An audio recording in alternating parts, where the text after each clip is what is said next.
Rabbi israh li sadri wa yassir li amri wahlul 'uqdatam min lisani yafqahu qawli. Rabbi zidni ilma warzuqni fahman. Allahumma inni as'aluka ilman nafi'an wa rizqan thayyiban wa amalan mutaqabbalan. A'udzu billahi minasy syaithanir rajim. Bismillahirrahmanirrahim.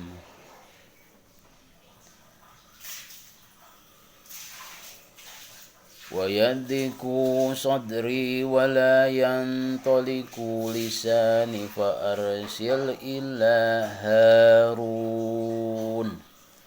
Ayadhiku, dan menjadikan sempit sadri dadaku, wala dan tidak yantaliku dapat berbicara berkata-kata, lisani lisanku, fa arsil maka utuslah ila kepada Harun.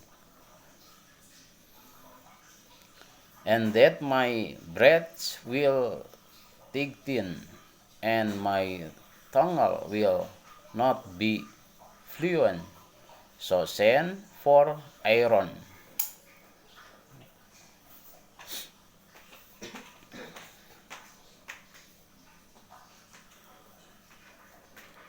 Pada ayat ini Allah menerangkan bagaimana tanggapan Musa terhadap perintah Tuhannya. Musa alaihissalam menyadari sepenuhnya bahwa dia harus melaksanakan perintah Allah karena merupakan tugasnya sebagai Rasul. Akan tetapi Musa membayangkan bagaimana kaum Fir'aun itu telah tersesat dari jalan yang benar. Dia juga tahu bagaimana keras dan kasarnya sikap mereka terhadap orang yang menentang kepercayaan mereka. Sedangkan dia sendiri merasa sebagai seorang yang lemah, tak berdaya. Musa merasa sangat khawatir kalau kaum Fir'aun itu menuduhnya sebagai seorang pembohong dan pendusta.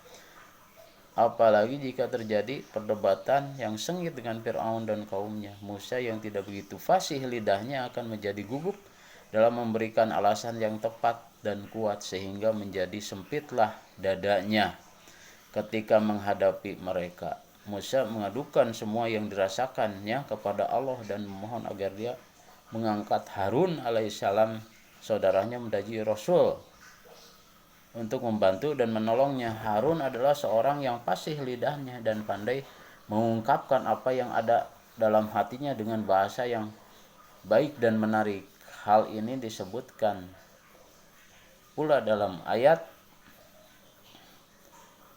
dia Musa berkata, ya Tuhanku, lapangkanlah dadaku dan mudahkanlah untukku urusan, lepaskanlah kekakuan dari lidahku agar mereka mengerti perkataanku, dan jadikanlah untukku seorang pembantu dari keluargaku, yaitu Harun saudaraku. Teguhkanlah kekuatanku dengan adanya dia, dan jadikanlah dia teman dalam urusanku. Surat Toha ayat 25-32.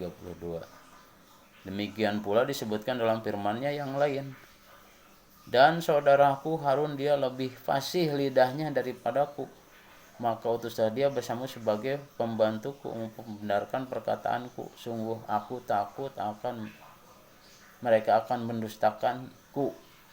Al-Qasas ayat 34. Musa merasa khawatir kalau dia menghadapi Fir'aun dan kaumnya seorang diri karena pernah membunuh seorang Kitbi, penduduk Mesir asli. Dengan tidak sengaja hal itu terjadi ketika Musa melihat perkelahian yang terjadi antara orang Kitbi dengan seorang Bani Israel. Ia berniat membantu anggota kaumnya tersebut dan memukul orang Kitbi itu dengan kuat sehingga jatuh dan langsung meninggal. Musa khawatir akan dibunuh oleh Fir'aun karena peristiwa tersebut, sehingga dia tidak dapat menyampaikan dakwahnya. Akan tetapi seandainya Harun di sampingnya dan dia mati terbunuh, maka saudaranya itu dapat melanjutkan risalahnya. Jadi permintaan Musa supaya Harun diangkat menjadi Rasul untuk membantunya bukan karena ia takut mati dalam menyampaikan dakwah dan risalah, tetapi agar dakwah dan risalah itu jangan terhenti kalau dia meninggal, karena dilanjutkan oleh saudaranya Harun. Shadaqallahul azim.